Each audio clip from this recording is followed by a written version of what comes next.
It was bright out, you thought, as you walked past an old-looking window. The grass swayed with the light wind that cast a cool air to the otherwise rather hot day of yesterday. Containing your way down the old-looking hall, a person called out towards you, turning. You were met with a taller man with short brown hair, slightly out of breath, almost as if he had been running. "Captain is looking for you," he said, a soft smile gracing his face.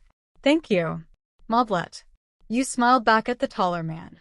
Your body moved on its own as you walked down the dark stone hall, stopping at this familiar wooden door before knocking 3 times. "Come in," the voice called out. Your eyes opened, making your body almost jump.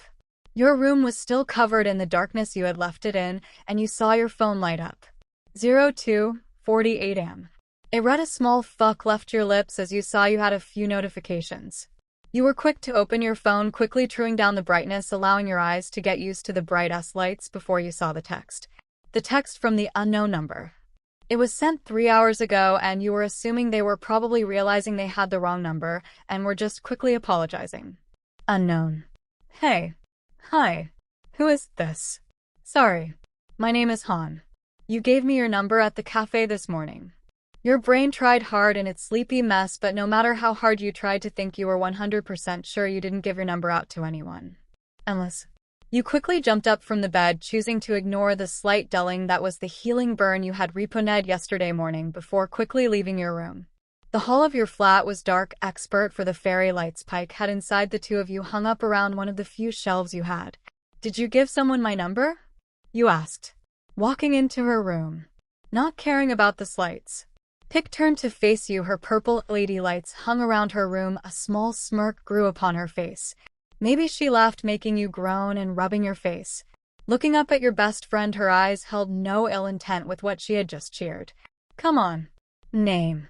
You have been single for the last 20-odd years of your life. My underclassmen have more game than you." She laughed, taking a sip of what you could only think was tea. "Look. Just because you stopped having these weird dreams about you and her name doesn't mean I need to put myself out there to find my so-called soulmate," you said before leaving the room, your mind racing. When someone turns 18, they start to get these dreams. These dreams were incomplete and discounted pieces of information about your past life. Or well, that's what some people believed anyway. However, to you it was annoying because by the time you got closer to adding a little more about your so-called soulmate, your alarm would wake you up. The dream becomes fuller while they become easier to piece together as the person gets closer and closer to meeting their soulmate. This all depends on who you would ask about the matter, as some people meet their soulmate right off the bat. Some have to wait or go their whole life not knowing their soulmate. You, however, didn't overly care for love. If you made it to your 23rd birthday, you would be happy. Walking back into your mess of a room, you decide that you aren't going to get any more sleep and are quick to put on a pair of joggers and your trainers. Full socks poked out from the end. Your headphones in hand as you pulled them over your head. Picking a song. Deciding you would go for a quick walk before you needed to leave for work in a few hours. The night had a slight chill to the air. The first orange, red and brown leaves had started to fall from the trees. The street lights made the park. You were now waking around something out for a horror film. You find a bench, deciding to sit for a bit, reading through a post on your INST before you remember. You haven't texted back that person. You quickly opened up the contacts. The conversation was still present on your screen. Unknown. Hey. Hi. Who is this? Sorry. My name is Han. You gave me your number at the cafe this morning. Sorry. My friend gave you my number. Not hers. I can give her number if that is who you are interested in speaking to. Tongue sticking out. You read the time at the top of your phone, reading 3:34 a.m., which gave you enough time to walk back to your flat before the start of your shift began. Your morning in the quiet of the bakery was the same as any other day. Pike would stop your music to ask if you wanted some tea or hot chocolate, which was always a yes from you. Before you went back to what you were doing. You had just finished icing the last of the cupcakes for the day when you heard some voices out front, which in itself was normal, but they seemed familiar. You poked your head around the doorframe to see the familiar mop of blonde hair. "Armin," you asked, making the boy turn from his group of friends. "Wine, hi, how are you?" He smiled brightly. "You know her?" Armin, the girl asked. She was a little shorter than Armin. Her black hair cut at her ears. "Yeah, she used to tutor me back in high school," he said back to his friends. Oh, why, and I forgot that group came in again. Pike said, a smile pulled up at the corner of her lips. Ha, fuck off, you said. It was nice seeing you, Armin. Take care and say hi to your grandfather for me. You said before walking back into the kitchen to clean down for the night. After cleaning off the scope and disinfectant from the table, you took a quick look at your phone, noticing you had a text from over 5 hours ago. Tapping the text appeared. No. Oh well. I don't mind, I'm sure there was a reason why she gave me the wrong number. A small laugh left your lips as you read the text. You knew fine well that Pick probably had no intention for their number. Unlocking your phone, you quickly changed their name to Hange before responding.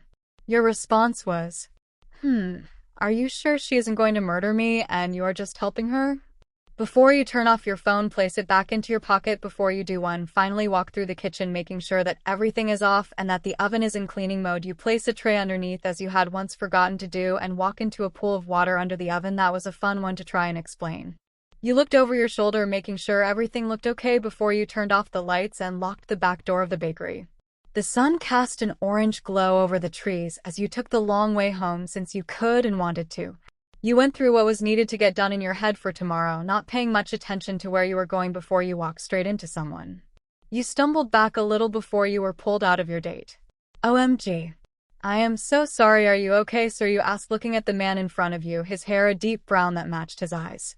I am okay, are you okay? That was a pretty hard stumble you took? He asked, his brow creasing a little. He looked familiar, but you could not place it for the life of you. Trust me, I am okay again. I'm sorry you stopped, saying you didn't know the man's name. Moblet Burner, it's nice you meet you. He gave you that hand. You looked at it before placing yours into his, shaking it lightly. Why, Ella, nice to meet you, Moblet. I'm sorry again. You set your eyes downcast to the ground. Your hands dropped to your side before you gave the man a quick smile before walking off, now making sure you paid more attention to where you were going. Not noticing the man watching you as you walked off out one of the exits of the park. Moblet was quick to take his phone out from his pocket before placing it to his ear. Hey, it's Moblet. What? Yeah. I'm good. What did you say the name of that girl was again? Moblet stopped, waiting for his friends to respond. He laughed a little when they gave him the name. Moblet, what's going on? Their voice asked from the other side of the line. I think she just walked into me. Thanks for watching my video. Make sure to like and subscribe to my channel so you won't miss anything I post.